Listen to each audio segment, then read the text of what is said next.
இன்னைக்கு நம்ம சேனல்ல நெட்ஃபிளிக்ஸ்ல ரிலீஸ் ஆன சூப்பர் நேச்சுரல் ஹாரர் காமெடி சீரிஸான வென்ஸ்டே தாங்க பாத்துட்டு இருக்கோம். அந்த வகையில இது எபிசோட் நம்பர் 2. இதுக்கு முன்னாடி இருக்கிற முதல் எபிசோடோட லிங்க் டிஸ்கிரிப்ஷன்ல இருக்கு. அதை பார்க்காதவங்க அதையும் பார்த்துட்டு வந்து இந்த வீடியோ கண்டினியூ பண்ணுங்க. ஏன்னா அப்பதான் உங்களுக்கு ஸ்டோரி கொஞ்சம் கிளியரா புரியும். போன வீடியோல நம்ம வென்ஸ்டே பழைய ஸ்கூல்ல பண்ண சேட்டையால ஒருத்தன் செத்துட்டான், இன்னொருத்தன் உயிருக்கு போராடிட்டு இருக்கான். இதையே காரணமா வச்சு நம்ம வென்ஸ்டே மேல போலீஸ் கம்ப்ளைண்ட் கொடுக்குற அளவுக்கு போயிட்டாங்க. சாரிங்க, என் பொண்ணுக்கு கொஞ்சம் மனநலம் சரியில்லை அப்படின்னு சில பல காரணங்களை சொல்லி அந்த போலீஸ் கேஸ்ல இருந்து இவளை காப்பாத்தி ஒரு புது ஸ்கூல்ல சேர்க்கறதுக்காக இவளோட அப்பாவும் அம்மாவும் ஜெரிகோ சிட்டிக்கு இவளை கூட்டிட்டு வந்துட்டு இருக்காங்க. இதுவும் சாதாரணமான ஸ்கூல்லாம் கிடையாதுங்க. நம்ம வென்ஸ்டே மாதிரி இருக்கிற வித்தியாசமானவங்களுக்காகவே உருவாக்கப்பட்ட ஒரு ஸ்கூல். இங்கேதான் இவளோட அப்பாவும் அம்மாவும் படிச்சிருப்பாங்க. இப்ப இவளையும் இதே ஸ்கூல்ல கம்பல் பண்ணி சேர்க்கறாங்க. இது பிடிக்காத வென்ஸ்டே கிடைக்கிற கேப்ல எல்லாம் புகுந்து அந்த ஸ்கூல்ல இருந்து எஸ்கேப் ஆகலாம்னு பாத்துட்டு இருக்கா. ஃபைனலி இவ ஆசைப்பட்ட மாதிரி எஸ்கேப் ஆக போற சமயத்துல ரோவன் கொடூரமா சாகிற மாதிரி இவளுக்கு ஒரு விஷயம் வருது. அதனால தப்பிக்கிற பிளான தூக்கி போட்டுட்டு ரோவனை காப்பாத்துறதுக்காக போறா. காப்பாத்தலான்னு போற வென்ஸ்டேக்கு ரோவன் கொடுத்தான் பாருங்க ஒரு பெரிய ட்விஸ்ட். வென்ஸ்டே, இப்ப ஆபத்துல இருக்கிறது நான் கிடையாது, நீதான். போன முறையே நான் உன்னை கொல்ல பார்த்தேன், ஆனா என்ன பண்றது, ஓ நல்ல நேரம் நீ தப்பிச்சிட்ட, ஆனா இந்த முறை உன் சாவு என் கையில தான் அப்படின்னு கொல்ல போற சமயத்துல திடீர்னு காட்டுக்குள்ள இருக்கிற ஒரு பெரிய மான்ஸ்டர் ரோவனை கொடூரமா கொண்டு வென்ஸ்டேவை காப்பாத்துது. இதுக்கு முன்னாடியே இந்த மான்ஸ்டர் காட்டுக்குள்ள வந்து 3 பேரை கொண்டு இருக்கு. திடீர்னு வந்து காப்பாத்தின மான்ஸ்டர் அப்பா மேல இருக்கிற கொலை கேஸ் 25 வருஷத்துக்கு முன்னாடியே ரோவனோட அம்மாவால வரையப்பட்ட பெயிண்டிங்னு இப்ப நம்ம வென்ஸ்டேயோட கண்ணுக்கு முன்னாடி நிறைய மிஸ்ட்ரீஸ் இருக்கு. இந்த மிஸ்ட்ரி எல்லாம் கண்டுபிடிக்க நான் நெவர்மோர்ல இருந்தே ஆகணும்னு வென்ஸ்டே முடிவு பண்ற வரைக்கும் நம்ம போன வீடியோல பார்த்தோம். அதுக்கப்புறமா என்னெல்லாம் நினைச்சுங்கிறத இந்த வீடியோல பாப்போம். எபிசோட்குள்ள போறதுக்கு முன்னாடி நான் உங்க சாரா, நீங்க பாக்குறது சாரா டாக்கீஸ்.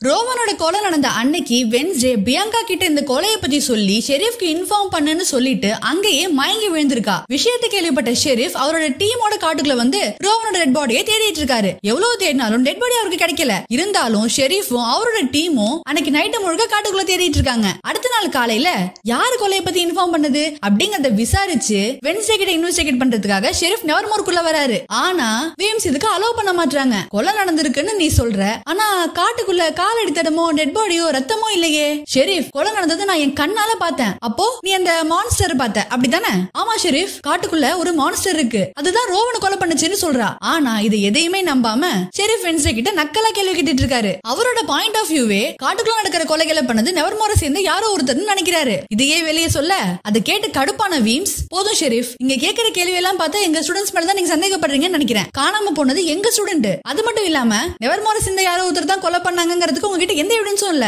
எனக்கு தெரிஞ்ச வரைக்கும் ஆரம்பத்துல இருந்தே ரோவனுக்கு இந்த ஸ்கூல்ல பிடிக்கல, அதனால அவன் இந்த ஸ்கூல்ல இருந்து தப்பிச்சு போயிருப்பான். ரோவனை ஸ்டேட் போலீஸும் தேடிட்டு இருக்காங்க. அது மட்டும் இல்ல, அவனோட பேரண்ட்ஸ்க்கு நாங்க இன்ஃபார்ம் பண்ணிட்டோம் அப்படின்னு வீம்ஸ் அவங்களுக்கு தெரிஞ்சதெல்லாம் சொல்லிட்டு இருக்காங்க. அதெல்லாம் சரி வென்ஸ்டே, நீ அந்த நேரத்துல எதுக்காக காட்டுக்குள்ள போன? காட்டுக்குள்ள ஏதோ சத்தம் கேட்டுச்சு, அதனால அதை இன்வெஸ்டிகேட் பண்றதுக்காக நான் அங்க போனேன். அப்போதான் நான் கொலைய பார்த்தேன். அப்புறம் பியங்கா கிட்ட கொலைய பத்தி சொல்லி ஷெரீஃப் கிட்ட இன்ஃபார்ம் பண்ணுன்னு சொன்னேன். அப்புறம் நான் அங்கேயே மயங்கி விழுந்துட்டேன் அப்படின்னு வென்ஸ்டே பேசிட்டு இருக்கும் போதே, இப்படியே போனா நம்ம நெவர்மோர் மேல இருக்கிற சந்தேகம் இன்னும் அதிகமாயிடும் நினைச்சு நம்ம வீம்ஸ், ஷெரீஃப் வென்ஸ்டேக்கு என்ன தெரியுமோ அதெல்லாம் அவ சொல்லிட்டா, அதனால இப்போ நீங்க இங்க இருந்து கிளம்பலாம் அப்படின்னு சொல்லி ஷெரீஃப் அனுப்புறதுலயே குறியா இருக்காங்க. இல்ல வீம்ஸ், நான் ஷெரீஃப் கிட்ட பேசியே ஆகணும். மிஸ் வீம்ஸ், இப்போ நீங்க வென்ஸ்டே என்கிட்ட பேச விடலன்னா அப்புறம் நான் இவள ஸ்டேஷனுக்கு அழைச்சிட்டு போயிட்டு இன்வெஸ்டிகேஷன் பண்ண வேண்டியது இருக்கும். அதனால கொஞ்ச நேரம் மட்டும் நீங்க அப்படியே வெளியே வெயிட் பண்ணுங்களேன் அப்படின்னு ஷெரீஃப் சொல்ல, வேற வழியே இல்லாம வீம்ஸும் வெளியே வராங்க.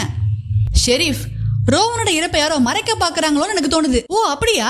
ஒரு கொலைகாரனோட பொண்ணா இருக்கிறதுனால உனக்கு எப்படி எல்லாம் தோணுதோ? பார்த்து பேசுங்க ஷெரீஃப், எங்க அப்பா உங்களை விட பலசாலி, ஆனா அவர் அடிக்கடி பாட்டு பாடுறங்கிற பேர்ல பாட்டு தான் கொலை பண்ணுவாரே தவிர அவர் கொலைகாரன் கிடையாது. காட்டுக்குள்ள ஒரு பெரிய மான்ஸ்டர் இருக்குங்கிறதும் நான் சொல்றதெல்லாம் உண்மைங்கிறதும் உங்களுக்கும் தெரியும், ஆனா நீங்க ஏன் அதை ஏத்துக்க மறுக்கிறீங்க அப்படின்னு இவங்க 2 பேருக்குள்ளயும் ஒரு பெரிய வாக்குவாதமே போயிட்டு இருக்கிற சமயத்துல, ஷெரீஃப் இங்க பாருங்களேன் அப்படின்னு சாண்டியாகோ கதவை திறக்க வென்ஸ்டேவால செத்து போனதா சொல்லப்பட்ட ரோவன் உயிரோட வந்து நின்னுட்டு இருக்கான். இதை வென்ஸ்டேவாலே நம்ப முடியல. அடுத்த சீன்ல வென்ஸ்டே டாக்டர் கின்பாட மீட் பண்றதுக்காக வந்திருக்கா. நடக்காத கொலை நடந்ததா ஏமா சொன்னேன்? ஐயோ நான் போய் சொல்லல, நான் நேத்து எதை பார்த்தனோ அதுதான் சொன்னேன். இங்க பாரு வென்ஸ்டே, நீ ஏன் யாரு கூட மிங்கிள் ஆக மாட்டேங்கிற? உன் பேரண்ட்ஸ் சொன்ன இந்த ஸ்கூல்ல சேர்த்தது நீ உன்ன மாதிரி உள்ளவங்க கூட நல்லா பழகணுங்கிறதுக்காக தான். இது மூலமா உன்னால ஒரு பெரிய கம்யூனிட்டிலேயே சேர முடியும், உனக்கு நிறைய ஃப்ரெண்ட்ஸும் கிடைப்பாங்க. டாக்டர் கின்பாட், எனக்கு தனியா இருக்கிறது தான் பிடிச்சிருக்கு. அது மட்டும் இல்ல, என்கிட்ட யாரும் வராம இருக்கிறது தான் நல்லது. அப்படி இல்ல வென்ஸ்டே, உன்னை யாரும் வெறுத்து ஒதுக்கிடுவாங்களோங்கிற பயத்திலேயே நீ யாரு கூடயும் பழகாம இருக்கியோன்னு எனக்கு தோணுது. அப்படிலாம் ஒண்ணு இல்லையே. நீங்க இப்பவே என்ன வெறுத்து ஒதுக்குனாலும் அத பத்தி எனக்கு எந்த கவலையும் இல்ல. நானும் அவ்வளவு ஈஸியாலாம் விட்டு கொடுத்துட மாட்டேன். ஒரு முழு செஷனையுமே நீ தப்பிக்க முயற்சி பண்ணாமலேயே நான் முடிச்சிருக்கேன். இதுவும் ஒரு நல்ல முன்னேற்றம் தானே அப்படின்னு டாக்டர் சொல்ல செம்ம கடுப்போட வென்ஸ்டே அங்க இருந்து வெளியே வரா. அப்போ எதிரில டைலர் வந்துட்டு இருக்கான். அவனை பார்த்து நேத்து அவ காட்டுக்குள்ள பார்த்த விஷயங்கள் எல்லாம் சொல்லிட்டு இருக்கா. நான் சொன்ன விஷயங்களை உங்க அப்பா கூட நம்பல தெரியுமா? அவர் என்ன, நான் சொன்ன விஷயங்களை யாருமே நம்பல. ஆனா நான் போய் சொல்லல, உண்மையாவே காட்டுக்குள்ள ஒரு பெரிய மான்ஸ்டர் இருக்கு அப்படின்னு வென்ஸ்டே சொல்ல, ஓகே வென்ஸ்டே, ஆறுதலுக்காக நான் சொல்லல, காட்டுக்குள்ள ஒரு மான்ஸ்டர் இருக்குன்னு நீ சொல்ற விஷயத்தை நான் நம்புறேன் அப்படின்னு சொல்லிட்டு டெய்லர் அங்க இருந்து போறான். அங்க இருந்து ஸ்ட்ரைட்டா கிளம்பி ஸ்கூலுக்கு வந்து பாக்குறப்போ அங்க போக்கப் காம்படிஷனுக்கான ப்ரிப்பரேஷன் எல்லாம் போயிட்டு இருக்கு. எப்பவுமே இந்த காம்படிஷன்ல பியாங்கா தான் ஜெயிப்பா. ஆனா இந்த முறை நான் எப்படியாவது வின் பண்ணியே ஆகணும்னு ஏனெட் பயங்கரமா ரெடி பண்ணிட்டு இருக்கா. எல்லாருமே எட்கர் ஆலனோட போஸ்ட் ஸ்டோரியை இன்ஸ்பிரேஷனா வச்சுதான் அவங்க போட்டு ரெடி பண்ணிட்டு இருக்காங்க. வென்ஸ்டேவை பார்த்ததுமே ஏனெட்டுக்கு ரொம்ப சந்தோஷம். ஃபைனலி இவனோட எஸ்கேப் ஆகிற பிளான கைவிட்டுட்டு இங்கே இருக்க போறேன்னு கேள்விப்பட்டேன். உன்னோட இந்த திடீர் மாற்றத்துக்கு யார் காரணம்? வேற ஒருத்தர் ஆட்டத்துக்கெல்லாம் அடங்கி போற ஆள் நான் கிடையாது. அதனாலதான் நான் இங்கே இருக்கலாம்னு முடிவு பண்ணேன். ஓ, நீ ரோவனை பத்தி சொல்றியா? ஆமா ஏனெட், அந்த ரோவன் சாகிறத நான் என் கண்ணால பார்த்தேன். ஆனா இன்னைக்கு காலையில நாங்க எல்லாருமே அவனை உயிரோட பார்த்தோமே, அதுதான் எனக்கும் புரியல. அப்படியே பைத்தியம் பிடிக்கிற மாதிரி இருக்கு. ஆமா, நீ தானே இந்த அகாடமியில அதிகமா பொருளி பேசுவ. ரோவனை பத்தி கொஞ்சம் சொல்ல. ரோவனா?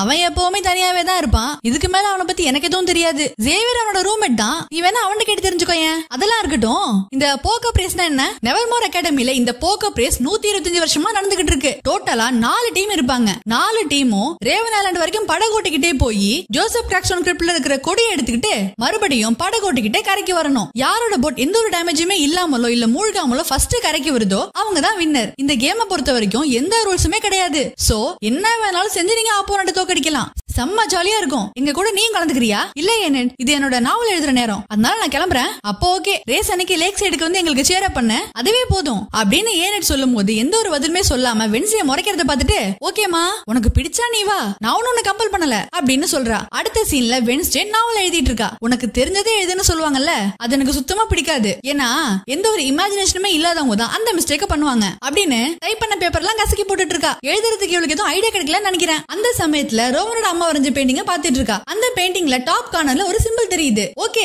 நம்ம வாழ்க்கையே வர்மமா இருக்கும் போது நம்ம அதையே எழுதலாமே அப்படின்னு ஃபைனலா ஒரு முடிவுக்கு வரா. இவளோட எல்லா கன்ஃபியூஷன்ஸ்க்குமே ரோவனால மட்டும்தான் பதில் சொல்ல முடியும்னு அவனை தேடிட்டு இருக்கா. ஆனா ரோவன் எங்கேயுமே இல்ல. உடனே வீம்ஸோட ரூமுக்கு போய், வீம்ஸ், நான் ரோவன் கிட்ட பேசியே ஆகணும். அவன் எங்க இருக்கான்? உன்னால அவன் கிட்ட பேச முடியாது. ஏன்னா நாங்க அவனை இந்த ஸ்கூல்ல விட்டு அனுப்ப போறோம். அதெல்லாம் இருக்கட்டும், அன்னைக்கு நைட்டு நீ ஏன் காட்டுக்குள்ள போன? அதான் அன்னைக்கே சொன்னனே, காட்டுக்குள்ள ஏதோ ஒரு சவுண்ட் கேட்டுச்சு, அதனால நான் அங்க போனேன். வென்ஸ்டே, நீ சொல்ற இந்த பொய் ஷெரீஃப் நம்பலாம், ஆனா நான் நம்ப மாட்டேன். அன்னைக்கு நைட்டு உனக்கு ஏதோ ஒரு விஷயம் வந்திருக்கு, அதனாலதான் நீ காட்டுக்குள்ள போயிருக்க. அன்னைக்கு அந்த விபத்து நடந்த ஏரியாவை நம்ம தாண்டி வரும்போது அங்க பார்க்காமலேயே கார் டிரைவர் கழுத்து உடைஞ்சு இறந்திருப்பாருன்னு நீ சொன்னில, அப்பவே உனக்கும் உங்க அம்மா மாதிரி விஷயம்ஸ் எல்லாம் வருதுன்னு நான் தெரிஞ்சுக்கிட்டேன். சரியா இதே வயசுல தான் உங்க அம்மாவுக்கும் விஷயம் எல்லாம் வர ஆரம்பிச்சிச்சு. இந்த விஷயம் எல்லாம் உண்மை கிடையாது, அது ஒரு மனுஷனை பைத்தியமாக்கும். எங்க உங்க அம்மாவும் பைத்தியம் ஆயிடுவாளோன்னு நான் ரொம்ப பயந்துருக்கேன். உனக்கு விஷயம் எல்லாம் வரத பத்தி உங்க அம்மா கிட்ட சொன்னியா அப்படின்னு வீம்ஸ் கேட்க, சரி நான் கிளம்புறேன் அப்படின்னு இவ போக பாக்குறா. கொஞ்சம் இரு வென்ஸ்டே, இங்க எல்லா விஷயங்களையுமே மறைக்கிறது நீதான், அதெல்லாம் விடு. நான் இங்க படிக்கிற எல்லாருமே எப்பவுமே பிஸியா இருக்கணும்னு நினைக்கிறேன். சோ எல்லாருமே எக்ஸ்ட்ரா கரிக்குலர் கிளாஸுக்கும் போகணும். இப்போதைக்கு எந்த கிளாஸ்லாம் வேகண்டா இருக்கோ அதோட லிஸ்ட் இங்க இருக்கு. சோ சீக்கிரமாவே இதுல ஒரு கிளாஸ் சூஸ் பண்ணி அங்க ஜாயின் பண்ற வழியை பாரு. நான் உன்னை எப்பவுமே கண்காணிச்சுக்கிட்டே தான் இருப்பேன் அப்படின்னு வீம்ஸ் சொல்ல, அந்த லிஸ்ட் வாங்கிட்டு வென்ஸ்டேவும் அங்க இருந்து கிளம்புறா. அந்த வீம்ஸ் இருக்காங்கல்ல, அவங்க எப்பவுமே என்ன கண்காணிச்சுக்கிட்டே இருப்பாங்களாம். அதனால என்னால எதுவும் பண்ண முடியாது. எனக்கு பதிலா நீ ரோவனை தேடி போ, அவ எங்க போனாலும் எனக்கு இன்ஃபார்ம் பண்ணு, அவனை தப்பிக்க மட்டும் விட்டுறாத அப்படின்னு சொல்லி திங்க அனுப்பி வைக்கிறா. அந்த லிஸ்ட்ல முதல்ல இருக்கிறது மியூசிக் கிளாஸ். அதனால ஃபர்ஸ்ட் மியூசிக் கிளாஸ்க்கு போறா. அங்க பியாங்காவும் அவளோட ஃப்ரெண்ட்ஸும் பிராக்டிஸ் எல்லாம் பண்ணிட்டு இருக்காங்க. பியாங்கா, நான் அன்னைக்கு மயங்கி விழுந்த உடனே நீ ஷெரீஃப்க்கு இன்ஃபார்ம் பண்ணியா? இல்ல, நான் அன்னைக்கு ஷெரீஃப்க்கு கால் பண்ணல, நான் வீம்ஸ்க்கு கால் பண்ணி மேட்டரை சொன்னேன். அவங்க தான் ஷெரீஃப் அங்க வர வச்சாங்க. அதெல்லாம் சரி, உனக்கு மியூசிக் பத்தி என்ன தெரியும்? பேசிக்ஸாவது தெரியுமா இல்ல அதுவும் தெரியாதா அப்படின்னு பியாங்கா கேட்க, வென்ஸ்டே ஜஸ்ட் வாயை மட்டும் தான் திறக்கிறா. அதுக்கே அங்க இருக்கிற கண்ணாடி எல்லாம் உடையுது. இவ்வளவு ஏன், வீம்ஸ் ரூம்ல இருக்கிற ஒரு கிளாஸ் கூட உடையுதுன்னா பாத்துக்கோங்களேன். அது மட்டும் இல்ல, அகாடமியை சுத்தி இருக்கிற எல்லா நாய்களுமே கத்த ஆரம்பிக்குது. யாருக்குமே அங்க என்ன நடக்குதுன்னே புரியல. வென்ஸ்டே, இப்போ நீ என்ன பண்ண? இது என்ன சவுண்ட் அப்படின்னு பியாங்கா கேட்க, அதுவா, இந்த சவுண்ட நாய்களால மட்டும் தான் கேட்க முடியும் அப்படின்னு சொல்லிட்டு வென்ஸ்டே அங்க இருந்து கெத்தா கிளம்புறா. அடுத்து வில் பயிற்சி பண்ற கிளாஸுக்கு வரா. அங்க ஜேவியர் பிராக்டிஸ் பண்ணிட்டு இருக்கான். வென்ஸ்டேவை பார்த்த உடனே அவளுக்கு அம்பை எப்படி கரெக்டா ஏம் பண்ணி விடுறதுன்னு சொல்லி கொடுக்குறான். ஆக்சுவலா வென்ஸ்டே கிளாஸுக்காக இங்க வரல, ரோவனை பத்தி விசாரிக்க தான் இங்க வந்திருக்கா. விசாரிக்கவும் செய்யறா. ரோவனா அவன் கொஞ்சம் வித்தியாசமானவன் தான், ஆனா இப்போ கடைசியா 2 வாரமா ரொம்பவே மோசமா நடந்துக்கிட்டான். அவனுக்கு அந்த டெலிகினசிஸ் பவர் இருக்கிறதுனால ரொம்ப ரொம்ப டிஸ்டர்ப்டாவே இருந்தான். ஹார்வெஸ்ட் ஃபெஸ்டிவலுக்கு அப்புறம் அவன் என்கிட்ட சரியா பேசவே இல்ல. ஆமா, டைலருக்கு உனக்கு என்ன சம்பந்தம்? டைலர் கூட எல்லாம் பழகாத, அவனும் அவன் ஃப்ரெண்ட்ஸும் பைத்தியக்காரனுங்கன்னு சொல்றான். நான் யாரு கூட பழகணும் யாரு கூட பழக கூடாதுன்னு நீ சொல்ல வேண்டிய அவசியம் இல்ல அப்படின்னு சொல்லி ஆப்பிள தூக்கி போட்டு அது மேல கரெக்டா அம்பு விடுறா. இத தூரத்துல இருந்து வீம்ஸும் பாத்துட்டு இருக்காங்க. இந்த கிளாஸும் இவளுக்கு பிடிக்கல. சோ அடுத்து தேனீக்களை பாதுகாக்கிற ஒரு கிளாஸுக்கு போறா. இந்த பையன் பேரு யூஜின். இந்த அகாடமிலேயே தேனீக்கள் வளர்ப்புக்காக இந்த பிளேஸ ஆரம்பிச்சதே இந்த யூஜின் தான். இவன் தேனீக்களை தன்னோட குழந்தைங்கன்னு சொல்லுவான். அந்த அளவுக்கு இவனுக்கு தேனீக்கள்னா ரொம்ப பிடிக்கும். இவனோட மேஜிக்கல் பவர் அபிக்னிசிஸ். அப்படின்னா இவனால தேனீக்களை கண்ட்ரோல் பண்ண முடியும். இவன் சொல்றது எல்லாத்தையும் கேட்க வைக்க முடியும். யூஜினை பத்தி இந்த இன்ட்ரோ போதும்னு நினைக்கிறேன். இப்ப வென்ஸ்டே இந்த கிளாஸுக்கு வந்திருக்கா. இந்த பையனும் இங்க போட்டுக்க வேண்டிய ட்ரெஸ் எல்லாம் கொடுத்து இந்த இடத்தை பத்தியும் தேனீக்களை பத்தியும் தேனை பத்தியும் எல்லாம் சொல்லிட்டு இருக்கான். இந்த பையனை பார்க்கும்போது வென்ஸ்டேக்கு அவரோட தம்பி ஞாபகம் வருது. அண்ட் அதே மாதிரியே இந்த கிளாஸ்ல இந்த யூஜனை தவிர வேற யாருமே இல்ல. ஏன்னா தேனீக்களை பார்த்து பயந்து இங்க யாருமே வரமாட்டாங்களாம். அப்படி இருக்கிறப்போ வென்ஸ்டேவை பார்த்ததுமே நல்ல வேலை இவளாவது வந்தாலே அப்படின்னு ரொம்ப ஹாப்பியாகி இந்த கிளாஸ பத்தி எல்லாம் சொல்லிட்டு இருக்கான். அந்த சமயத்துல திங் அங்க வருது. ரோவன் இந்த ஸ்கூலை விட்டே போக போறான்னு சொல்லுது. ரோவன் கிட்ட பேசியே ஆகணும்னு வென்ஸ்டேவும் அங்க போறா. ரோவன், நான் உன்கிட்ட பேசணும். முடியாது வென்ஸ்டே, ஏன்னா என் கூடவும் யாரும் பேசக்கூடாது, நானும் யாரு கூடவும் பேசக்கூடாதுன்னு வீம் சொல்லிருக்காங்க. அதனால என்னால உன்கிட்ட பேச முடியாது. என்னது பேச முடியாதா? என்ன கொல்ல வந்தப்ப மட்டும் அன்னைக்கு அவ்வளவு பேசின அப்படின்னு அவங்களுக்குள்ள அன்னைக்கு காட்டுக்குள்ள நடந்த கான்வர்சேஷன் பத்தி எல்லாம் கேட்டுட்டு இருக்கா. நீ என்ன பேசுறேன்னு எனக்கு புரியல. நான் சும்மா தான் காட்டுக்குள்ள போனேன். தேவையில்லாம நீ தான் ஃபாலோ பண்ணிக்கிட்டு அன்னைக்கு வந்த அப்படின்னு இவங்க ரெண்டு பேரும் பேசிட்டு இருக்கிறப்பவே வென்ஸ்டே நீ ரோவன் கூட பேசக்கூடாது அப்படின்னு மிஸ் டானியல் அங்க வந்து ரோவனை ரயில்வே ஸ்டேஷன்ல டிராப் பண்றதுக்காக அழைச்சிட்டு போறாங்க. நைஸா திங்கும் அந்த கார் மேல ஏறி ரோவனை ஃபாலோ பண்ணுது. கார்ல இருந்து இறங்கின ரோவனை ஃபாலோ பண்ணிக்கிட்டே திங் போகுது. அவன் ஒரு ரெஸ்ட் ரூம் குள்ள போறான். அங்கிருந்து வெளியே வரும்போது வயசான ஆளா மாதிரி வெளியே வரான். திங் உள்ள போய் பார்க்கும்போது அங்க அவனோட சூட்கேஸ் மட்டும் தான் இருக்கு. உள்ள வேற யாருமே இல்ல. வெளியே வந்து தேடி பார்த்தாலும் ரோவன் கிடைக்கல. ரோவன் இப்படி வயசான ஆளா மாறினது திங்குக்கு தெரியாது இல்ல. அதனால எல்லா இடத்துலயுமே ரோவனை தேடிட்டு இருக்கு. இன்னொரு பக்கம் வயசான ஆளா மாறின ரோவன் அப்படியே வீம்ஸா மாறுறான். இன்ட்ரெஸ்டிங்கா இருக்குல்ல. போக போக தான் கதை இன்னும் இன்ட்ரெஸ்டிங்கா இருக்கும். ஆக்சுவலா இந்த வீம்ஸோட சூப்பர் பவர் இது மாதிரி உருவத்தை மாத்துறது தான். ஏதோ ஒரு ரீசனுக்காக ரோவனோட ரெட் பாடியை வீம்ஸ் தான் மறைச்சு வச்சிருக்காங்க. ஆனா ஸ்கூலை பொறுத்த வரைக்கும் அவனை ஸ்கூலை விட்டு அனுப்புன மாதிரி ஒரு சீனையும் கிரியேட் பண்ணி வச்சிருக்காங்க. இந்த பக்கம் தானியலோட கிளாஸ்க்காக எல்லாரும் வந்திருக்காங்க. ஜன்னல் கூட இல்லாத ரெஸ்ட் ரூம்ல இருந்து அவனால எப்படி தப்பிச்சிருக்க முடியும்? நீ எந்த வேலையுமே உருப்படியா பண்ண மாட்டியா? இனிமே நானே களத்துல இறங்கிதான் எவிடன்ஸ் எல்லாம் கண்டுபிடிக்கணும் போலயே அப்படின்னு வென்ஸ்டே திங்க பிடிச்சு திட்டிட்டு இருக்கா. அத தூரத்துல இருந்து பாக்குற பியாங்காவுக்கு வென்ஸ்டே செடி கூட பேசிட்டு இருக்க மாதிரி தெரியுது. என்ன வென்ஸ்டே, கடைசியில உனக்கு ஒரு ஃப்ரெண்ட் கிடைச்சிட்டாங்க போல, செடி கூட எல்லாம் பேசிட்டு இருக்க அப்படின்னு கலாச்சிட்டு இருக்கா. கிளாஸ் ஸ்டார்ட் ஆக போற சமயத்துல என் பக்கத்துல வேணா உட்காருன்னு ஜேவியர் சொல்றான். ஜேவியர் வந்த நாள்ல இருந்து வென்ஸ்டே கூட க்ளோஸ் ஆகணும்னு ட்ரை பண்ணிட்டு இருக்கான். அவனுக்கு வென்ஸ்டே ரொம்ப பிடிச்சிருக்கு. ஆனா வென்ஸ்டே எப்பவுமே அவனை கண்டுக்க மாட்டேங்கிறா. பட் இந்த முறை ஜேவியர் சொன்ன உடனே வென்ஸ்டே அவன் பக்கத்துல வந்து உட்கார்றா. வென்ஸ்டேவும் ஜேவியரும் பேசிக்கிறது பியாங்காக்கு சுத்தமா பிடிக்கல. வென்ஸ்டே வந்து உட்கார்ந்த உடனே அவளை இம்ப்ரெஸ் பண்றதுக்காக ஒரு ஸ்பைடரை வரைஞ்சி இவனோட மேஜிக்கல் பவர் மூலமா அதை ரியாலிட்டிக்கு வர வச்சு காட்டுறான். ஆனா வென்ஸ்டே அதையும் அடிச்சு காலி பண்ண டானியலோட கிளாஸ் இன்னிதே தொடங்குது. இன்னைக்கு நம்ம கார்னிவோரஸ் பிளான்ட்ஸ் பத்தி பார்க்க போறோம்னு சொல்லி ஒரு பூவை ஃப்ரெண்ட்ல வச்சு இத பத்தி உங்க எல்லாம் யாருக்காவது தெரியுமான்னு டானியல் கேக்குறாங்க. வென்ஸ்டேவும் பியாங்காவும் போட்டி போட்டுட்டு ஆன்சர் பண்றாங்க. இப்படியே போறப்போ ஒரு கட்டத்துல ரெண்டு பேரும் மாறி மாறி குத்தி காமிச்சிக்கிற மாதிரி பேசிக்கிறாங்க. இவங்க ரெண்டு பேரும் பிளான்ஸ் பத்தி பேசிக்கிற மாதிரி தெரியலையே அப்படின்னு ஜேவியரும் பாத்துட்டு இருக்கான். இதோட தானியலோட கிளாஸ் முடியுது. அடுத்த சீன்ல ஷெரீஃப் அவரோட நாயை அழைச்சுக்கிட்டு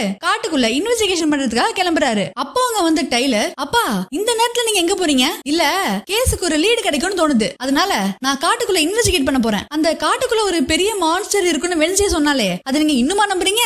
டைலர், கேஸ பத்தின விஷயங்களையும் நமக்குள்ள இருக்கிற விஷயங்களையும் நீ உன்னோட புது ஃப்ரெண்டான வென்ஸ்டே கிட்ட எல்லாம் சொல்ற? இல்லையே, நான் எதுவும் சொல்லலையே, நாங்க அம்மாவை பத்தி பேசணும் அப்படின்னு இவன் டாபிக்கே மாத்துறான். ஆக்சுவலா டைலரோட அம்மா இறந்துட்டாங்க. அதுக்கப்புறம் அப்பாவுக்கும் இவனுக்கும் நடுவுல இருக்கிற ரிலேஷன்ஷிப்லயும் நிறைய பிரச்சனை. டைலரை பொறுத்த வரைக்கும் அவங்க அப்பா இவன் கூட நிறைய டைம் ஸ்பெண்ட் பண்ணணும், இவன் கூடவே இருக்கணும்னு ஆசைப்படுறான். ஆனா அவர் எப்ப பார்த்தாலும் இன்வெஸ்டிகேஷனே போயிடுறாரு. இப்பவும் டைலர், நான் நைட்டு வரதுக்கு லேட் ஆகும், அதனால நீயே சமைச்சு சாப்பிட்டுட்டு தூங்கிரு. அப்பா ஏன்ப்பா இப்படி இருக்கீங்க? நைட்டு நம்ம ரெண்டு பேரும் ஒன்னா சேர்ந்து சமைச்சு சாப்பிட்டுட்டு கேம்ஸ் எல்லாம் பாக்கலாம் நினைச்சனே, நீங்க இன்னைக்கு வர மாட்டீங்களா அப்படின்னு இவன் பாட்டுக்கும் கத்திட்டு இருக்கான். ஆனா இவர் அதையெல்லாம் காதுல வாங்காம இன்வெஸ்டிகேஷன் பண்ண போறான்னு கிளம்பி போறாரு. ஏன்னு நான் திரும்பியும் காட்டுக்கு போய் இன்வெஸ்டிகேட் பண்ணணும். ஆனா வீம்ஸ் என்ன கழுகு மாதிரி பாத்துட்டு இருக்காங்க. நீ எனக்கு பதிலா தேனீக்களை பாதுகாக்கிற இடத்துக்கு போறியா? அதெல்லாம் இருக்கட்டும், நீ திங்க ரொம்ப திட்டிட்டியாமே, அவ என்கிட்ட சொல்லி ரொம்ப வருத்தப்பட்டான். நீ அவனை மதிக்கவே மாட்டான்னு புலம்பிட்டு இருந்தான். ஏன்னு பெரும் கையை எதுக்காக மதிக்கணும்? ஏன்னா திங் உன்னோட ஃபேமிலி, அவன் உனக்காக எதையும் செய்வான். முதல்ல நீ போய் திங் கிட்ட சாரி கேளு, அதுக்கப்புறம் நான் உனக்கு ஹெல்ப் பண்றேன் அப்படின்னு ஏன்னு சொல்ல ஓகேன்னு வென்ஸ்டே ரூமுக்கு போறா. அங்க திங் ஏனோட பெட்ல உட்காந்து புக் படிச்சிட்டு இருக்கு. நான் உன்கிட்ட அப்படி நடந்துக்கிட்டது தப்பு தான், இனிமே அப்படி நடந்துக்க மாட்டேன், நீ போய் ஆக வேண்டிய வேலையை பாரு அப்படின்னு சொல்றா. அப்பவும் திங் அங்கேதான் இருக்கு. திங், உனக்கு என்னதான் பிரச்சனை? உனக்கு என்னெல்லாம் வேணுமோ சொல்லு, நான் அதெல்லாம் வாங்கி தரேன் அப்படின்னு வென்ஸ்டே சொல்ல முதல்ல இங்க உட்காரு, நீ எப்பவுமே எப்பவுமே யார் சொல்றதையும் கேட்காம பிடிவாதக்காரியா தான் இருப்பியா அப்படின்னு திங்க் கேக்குது. ஆமா, நான் அப்படிதான் இருப்பேன். நல்ல எழுத்தாளர்கள்லாம் அப்படிதான் இருப்பாங்களாம். ஓ அப்படியா?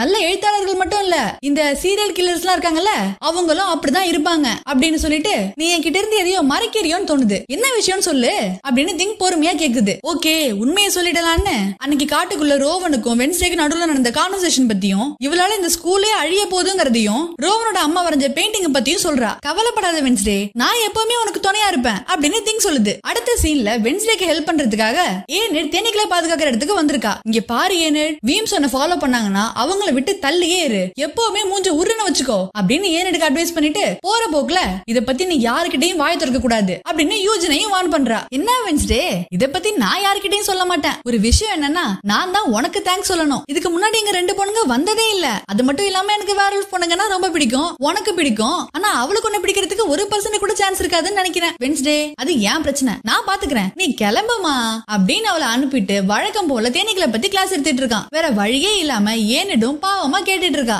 இந்த பக்கம் வென்ஸ்டே காட்டுக்குள்ள ஆதாரங்களை தேடி போயிட்டு இருக்கிறப்போ ஆப்போசிட்ல ஷெரீஃப் வந்துட்டு இருக்காரு. அந்த சமயத்துல டக்குனு வென்ஸ்டே யாரோ இழுக்கிறாங்க. யாருன்னு பார்த்தா டெய்லரு. ஷெரீஃப் வச்சிருக்கிற டாக் மோப்பம் பிடிச்சு இவளை கண்டுபிடிக்க கூடாதுங்கிறதுக்காக தான் நான் இப்படி பண்ணேன்னு சொல்றான். அதெல்லாம் ஓகே, நீ மட்டும் எப்படி மாட்டிக்காம வந்த? அதுவா, நான் கடையில இருந்து காஃபி பீன்ஸ் எடுத்து வந்திருக்கேன். காஃபி பீன்ஸ் இருக்கிறதுனால நான் யாரும் என்ன கண்டுபிடிக்க முடியாது அப்படின்னு அறிவாளித்தனமா பேசிட்டு, சரி வென்ஸ்டே, இங்க நீ என்ன பண்ணிட்டு இருக்க? அன்னைக்கு நைட்டு ரோவனுக்கு ஏதோ ஆபத்து இருக்குன்னு எனக்கு தோணுச்சு, அதனால அவனை காப்பாத்துறதுக்காக தான் நான் காட்டுக்குள்ள வந்தேன். ஆனா அங்க போனதுக்கு அப்புறம் தான் எனக்கு தெரிஞ்சது நான் தான் ஆபத்துல மாட்டிக்கிட்டேன்னு. அவனோட ரெலக்னஸ் பவர் மூலமா எனக்கு கழுத்து நெரிச்சு கொல்ல பார்த்தான். திடீர்னு ஒரு மான்ஸ்டர் எங்க இருந்தோ வந்து ரோவனை கொடூரமா கொண்டு என்ன அவங்க கிட்ட இருந்து காப்பாத்துச்சு. அது ஏன் என்ன காப்பாத்துச்சுன்னு எனக்கு இப்ப வரைக்கும் தெரியல. அது மட்டும் இல்லாம அந்த ரோவன் செத்து போனது நான் என் கண்ணால பார்த்தேன். ஆனா எல்லாருமே நான் போய் சொல்றேன்னு நினைச்சிட்டு இருக்காங்க. அதை நிரூபிக்கிறதுக்காக தான் ஆதாரத்தை தேடி நான் இங்க வந்திருக்கேன் அப்படின்னு அவ பேசிட்டு இருக்கும் போதே ரோவனோட ஸ்பெக்ஸ் கீழே கிடக்கிறத வென்ஸ்டே நோட் பண்றா. அதை எடுத்து பார்க்கும்போது வென்ஸ்டேக்கு ஒரு விஷன் வருது. அந்த விஷன்ல ரோவன் ஒரு பழைய லைப்ரரிக்கு போயிட்டு பர்பிள் கலர் புக்கை எடுக்கிறதும் மேல இருக்கிற பெரிய கழுகு சிலை தள்ளி வென்ஸ்டேவை கொல்ல பாக்குறதும், டே ரோவன், ஏன்டா அவளை கொலை பண்ண பார்த்த? நீ இதெல்லாம் யோசிச்சுதான் பண்றியா? அந்த புக்கை நம்பாதரா அப்படின்னு ஜேவியர் சொல்லும்போது ஜேவியரே அவனோட பவர் மூலமா தூக்கி அடிக்கிறதும் வென்ஸ்டேக்கு தெரிய வருது. சோ ஜேவியருக்கு ரோவனால வென்ஸ்டேயோட உயிருக்கு ஆபத்து இருக்குன்னு ஆல்ரெடி தெரிஞ்சிருக்கு. அதனாலதான் அன்னைக்கு கரெக்டா வந்து காப்பாத்திருக்கான். இப்போ இந்த எல்லா விஷயமுமே வென்ஸ்டேக்கும் புரிஞ்சிருச்சு. உடனே அகாடமியோட லைப்ரரிக்கு போயிட்டு அவ விஷன்ல அடிக்கடி வர அந்த பர்பிள் கலர் புக் எங்க இருக்குன்னு திங்கோட உதவியோட தேடிட்டு இருக்கா. அந்த சமயத்துல அங்க தானியல் வராங்க. உடனே திங் புக்குக்கு பின்னாடி போய் மறைஞ்சுக்குது. அந்த பெயிண்டிங் மேல இருந்த வாட்டர் மார்க் சிம்பிளை வரைஞ்சி தானியல் கிட்ட காட்டி, இந்த சிம்பிளை நீங்க எங்கேயாவது பாத்திருக்கீங்களா? இது நான் தேடிட்டு இருக்கிற புக்ல இருக்கிற வாட்டர் மார்க்னு சொல்றா. ஓ இதுவா, இது நைட் ஷேட்ஸ்ங்கிற பழைய ஸ்டூடெண்ட் குரூப்போட சிம்பிள். ஆனா அவங்க எல்லாம் ரொம்ப வருஷத்துக்கு முன்னாடியே பிரிஞ்சிட்டாங்களே, இப்ப அந்த குரூப்பே இல்லையே. வென்ஸ்டே, இன்னைக்கு காலையில நீ கிளாஸ்ல செம்மையா ஆன்சர் பண்ண. நீ பாதியில வந்து ஜாயின் பண்ணதால உன் கூட யாரும் ஃப்ரெண்ட் ஆகலன்னு நினைக்கிறேன். நீ எப்படி இங்க தனியா இருக்கியோ அதே மாதிரிதான் நானும் இங்க தனியா இருக்கேன். 1.5 வருஷமா நான் இங்க இருந்தாலும் எனக்கு நம்ம வெளியால் மாதிரியே ஃபீல் ஆகுது. நார்மலான பீப்புளுக்கு நான் வினோதமானவளா தெரியுறேன், இங்க இருக்கிற ஒடுக்கப்பட்டவங்களுக்கு நான் நார்மலானவளா தெரியுறேன். அதனாலேயே நான் இங்க தனியா இருக்கேன். நெவர் மோர் ஆதி நான் ஏத்துக்கும் நான் நினைச்சேன். ஆனா வீம்ஸை தவிர வேற எந்த டீச்சர்ஸுமே என்ன ஏத்துக்கலன்னு அவங்களோட பிரச்சனை எல்லாம் புலம்பிட்டு இருக்காங்க.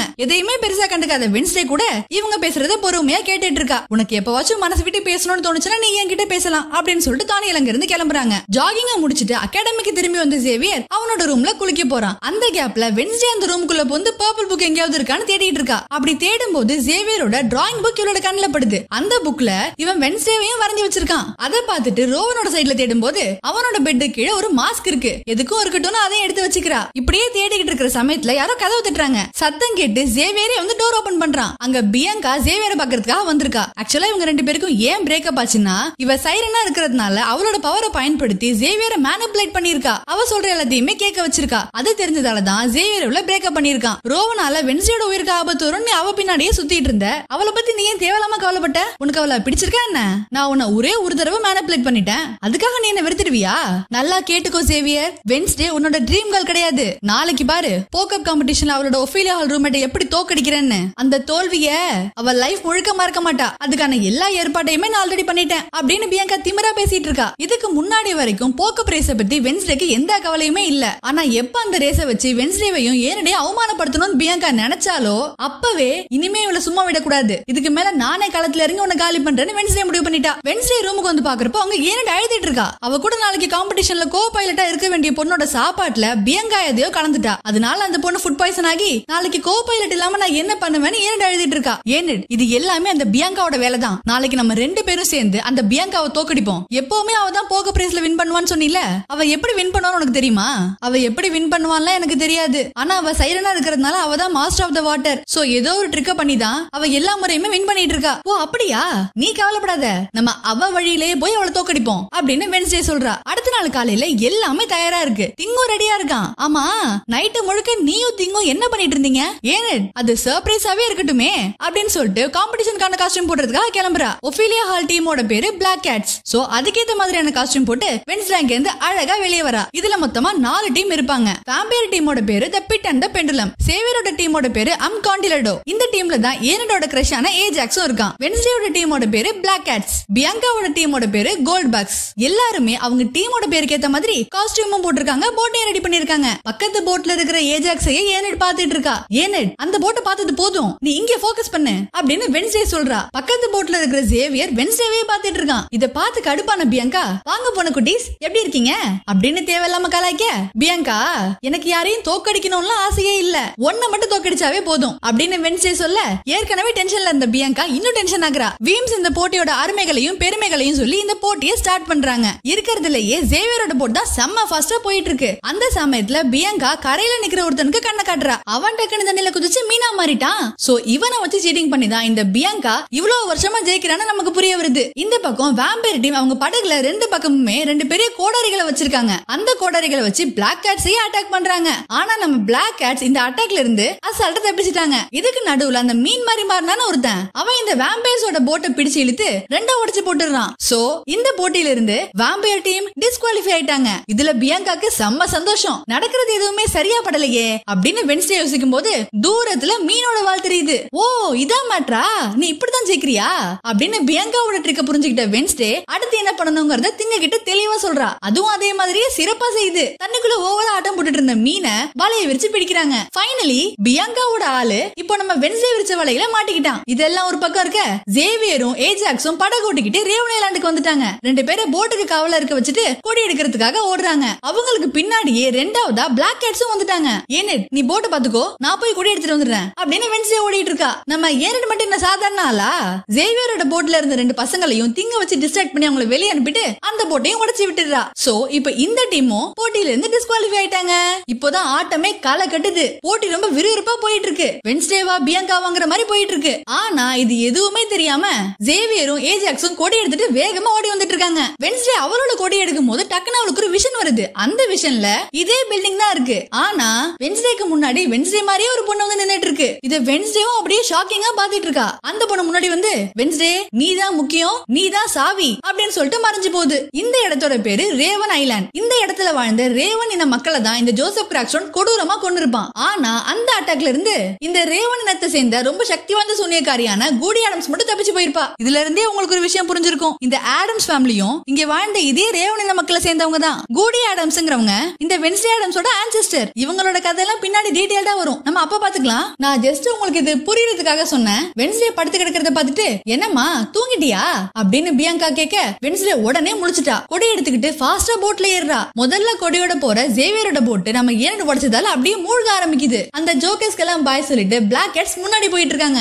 இவங்க படகுக்கு என்னாச்சு அப்படின்னு வென்ஸ்டேவும் கன்ஃபியூஸா பாத்துட்டு இருக்கா. என்ன வென்ஸ்டே என்ன பாக்குற, நீ இங்க இருந்தா என்ன பண்ணிருப்பேன்னு யோசிச்சேன், அதே தான் நான் உங்களுக்கு பண்ணேன் அப்படின்னு சொல்லிட்டு இப்ப பிளாக் கேட்ஸ் ஃபாஸ்டா போயிட்டு இருக்காங்க. வந்துகிட்டு இருக்கிறது கோல்ட் பக்ஸ் மற்றும் பிளாக் கேட்ஸ் அப்படின்னு வீம்ஸ் அறிவிக்கிறாங்க. ஒபிலியா ஹால் பொண்ணுங்க மூழ்காம வராங்களேன்னு தானியும் சந்தோஷப்பட்டு இருக்காங்க. மேட்சுக்கு முன்னாடியே வென்ஸ்டே 2 பிளான் வச்சிருந்தா. பிளான் ஏ வலைய போட்டு மீன் மாதிரி இருக்கிறவன பிடிக்கிறது. பிளான் பி ஈட்டி மாதிரி ஒரு வெப்பனை வச்சு எதிரோட போட்டு உடைக்கிறது. பிளான் ஏ தான் ஆல்ரெடி பண்ணியாச்சு, அதனால பிளான் பி ஆக்டிவேட் பண்றா. அந்த ஈட்டி மாதிரி இருக்கிற வெப்பனை வச்சு கோல்ட் பக்ஸோட போட்டை உடைக்கலான்னு போற சமயத்துல டக்குன்னு அந்த வலையில மாட்டிட்டு இருந்தவன் வெளியே வந்து இவங்களோட போட்டை கவுக்க பாக்குறான். இந்த முறை நம்ம திங்கே களத்துல இறங்கி தண்ணில அழகா நீந்தி போய் ஒரே குத்து அவன் அப்படியே மயக்கமாயிட்டான். அடுத்து என்ன, ஈட்டியோட ஃபாஸ்டா போய் பியாங்காவோட போட்டை உடைச்சு கோல்ட் பக்ஸ் டிஸ்குவாலிஃபை பண்ணி பிளாக் கேட்ஸ் வின் பண்ணிட்டாங்க.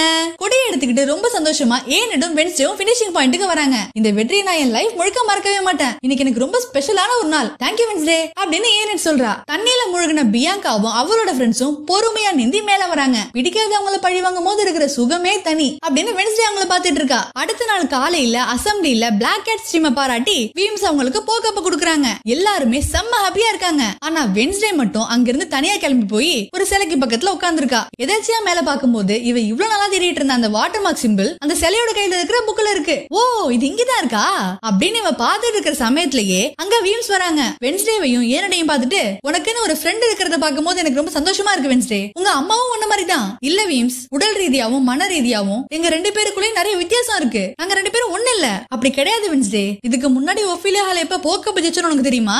அது உங்க அம்மா கேப்டனா இருந்தப்பதான். நான் தான் அவளோட கோ பைலட். உனக்கு பிடிக்கலங்கிறதுக்காக அவங்களோட அம்மா இல்லன்னு ஆயிடாது அப்படின்னு சொல்லிட்டு வீம்ஸ் அங்க இருந்து கிளம்புறாங்க. நைட் ஆன பிறகு காலையில பார்த்து அந்த எட்கர் ஆலனோட சிலைக்கிட்ட வந்து பாக்குறப்போ அது வச்சிருந்த புக்ல ஒவ்வொரு வரியிலயுமே ஒரு புதிர் இருந்துச்சு. அதை எல்லாத்தையுமே இவ சால்வ் பண்றா. ஃபைனலி ஸ்னாப் ட்வைஸ் அப்படிங்கிற வேர்ட் இவளுக்கு கிடைக்குது. அதாவது 2 முறை சொடக்கு போடணுங்கிறது தான் பதில். பதில் தான் தெரிஞ்சிருச்சே. உடனே 2 முறை சொடக்கு போடுறா. அந்த சிலை அப்படியே நகர்ந்து ஒரு பெரிய ரூமே ஓபன் ஆகுது. அங்க நிறைய போட்டோஸ்லாம் இருக்கு. இந்த இடம் தான் இவரோட விஷன்ல வந்து லைப்ரரி. ஆக்சுவலா இது ஒரு மறைக்கப்பட்ட லைப்ரரி. வென்ஸ்டேவோட அம்மாவும் அப்பாவும் இங்க ஆல்ரெடி மெம்பரா இருந்தவங்க. அதனால இங்க அவங்களோட போட்டோஸும் இருக்கு. எதுக்கு அதெல்லாம் பாத்துக்கிட்டு நம்ம வந்த வேலையை பார்ப்போம் அப்படின்னு இவ தேடி வந்த புக் இருக்கான்னு தேடிட்டு இருக்கா. ஃபைனலி அந்த புக்கும் கிடைச்சிருச்சு. அந்த புக் எடுத்துக்கிட்டு அங்க இருந்து கிளம்பும் போது யாரோ நம்ம வென்ஸ்டே மூஞ்சில ஒரு பிளாக் கலர் பேக் போட்டு மூடி அவளை கிட்னாப் பண்றாங்க.